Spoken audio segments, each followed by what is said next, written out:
Good morning मेरे प्यारे बच्चों, ध्यान दीजिए। आज हम आप लोगों को कक्षा 10वीं के भौतिक विज्ञान के लेसन प्रकाश के बारे में बताने जा रहे हैं। तो देखते हैं हम कह रहा है कि इसमें प्रकाश का अपवर्तन, रिफ्रैक्शन ऑफ लाइट क्या है। तो जब भी प्रकाश एक माध्यम से दूसरे माध्यम में प्रवेश करता है तो वह अपने मार्ग से विचलित हो जाता है। इस घटना को प्रकाश का अपवर्तन कहते हैं। कहने का मतलब समझ में आ रहा है। एक माध्यम से दूसरे माध्यम में, एक पारदर्शी माध्यम से दूसरे पारदर्शी माध्यम, मतलब कि वायु से जल में या जल से वायु में, वायु से कांच में या कांच से वायु में, या पानी से कांच में या कांच से पानी में। पारदर्शी मतलब कि जिसमें कि हम आर पार देख सकते हैं, ऐसे माध्यम को हम पारदर्शी माध्यम कहते हैं।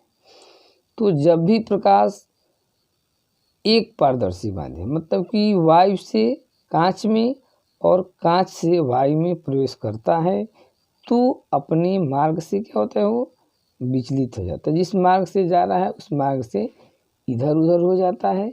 इसी घटना को कहते हैं प्रकाश का अपवर्तन। क्यों होता है भाई? तो यह घटना भिन्न भिन्न माध्यम में प्रकाश की चाल अलग अलग होने के कारण होती है। मतलब कि पानी से जब वायु में जाता है तो पानी में प्रकाश की चाल कुछ दूसरी होती है और वायु में उसकी चाल कुछ दूसरी होती है। इसी प्रकार जब कांच से वायु में जाता है तो कांच में उसकी चाल कुछ दूसरी होगी और वायु में भी उसकी चाल कुछ दूसरी होगी। इसलिए ठीक ना, वो अपने मार्ग से विचलित हो जाता है। तो इसी घटना को हम क्या कहते हैं? प्रकाश का अपवर्तन।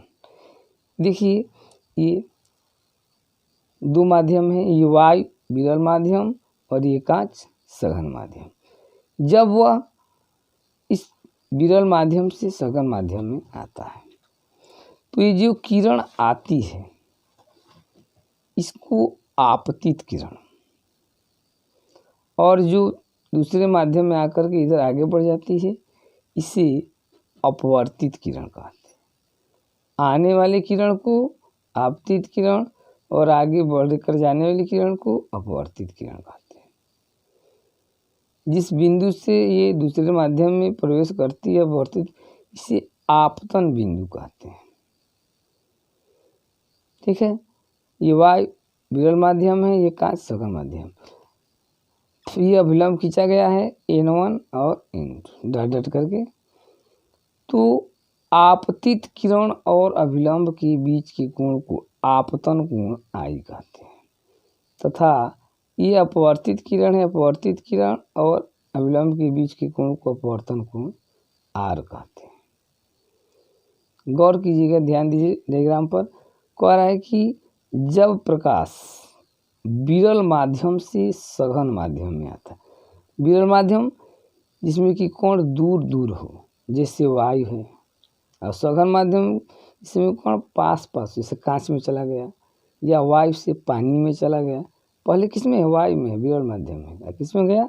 सघन माध्यम मतलब कि पानी में गया या कांच में गया।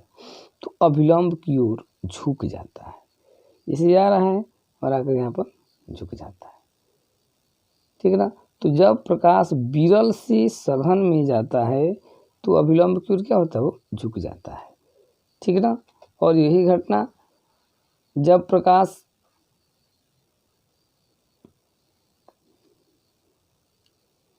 सघन से विरल में आता है, ये कांच है, कांच से वायु में आ रहा है, तो जब सघन से विरल में आता है देखिए तो अभिलंब से दूर हो जाता है। ठीक है ना। तो जब प्रकाश सघन से विरल में जाता है तो अभिलंब से दूर हो जाता है।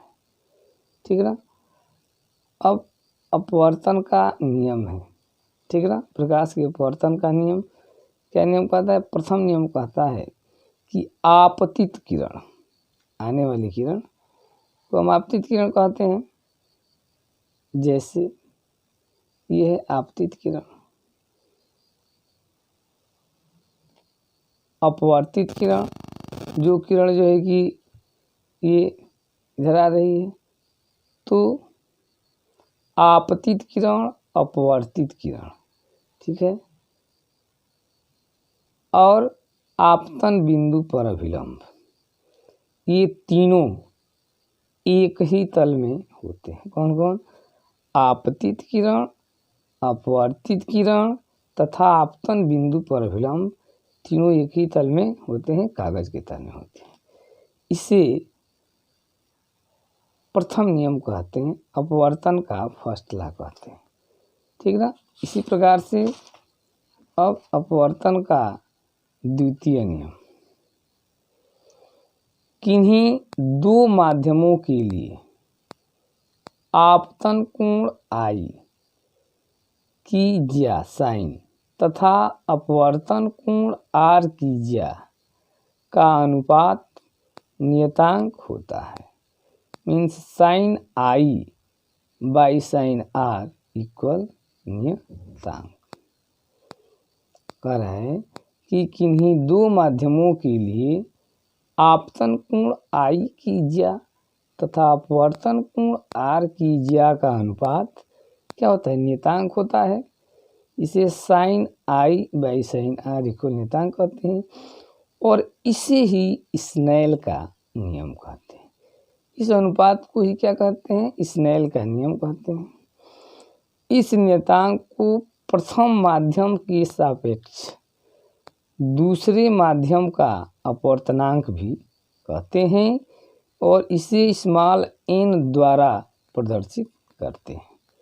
जैसे यदि प्रकाश की किरणें माध्यम 1 से माध्यम 2 में प्रवेश करती है तो अपवर्तनांक को 1/2 लिखते हैं। एक माध्यम से किसमें जाती है? दूसरे में, तो क्या लिखेंगे?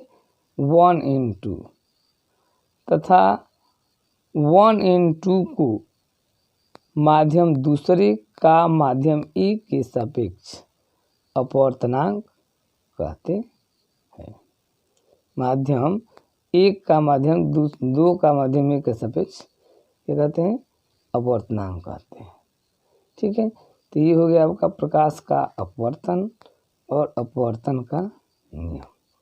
अगले टॉपिक के लिए हम अगले वीडियो में मिलते हैं, तब तक के लिए थैंक्स।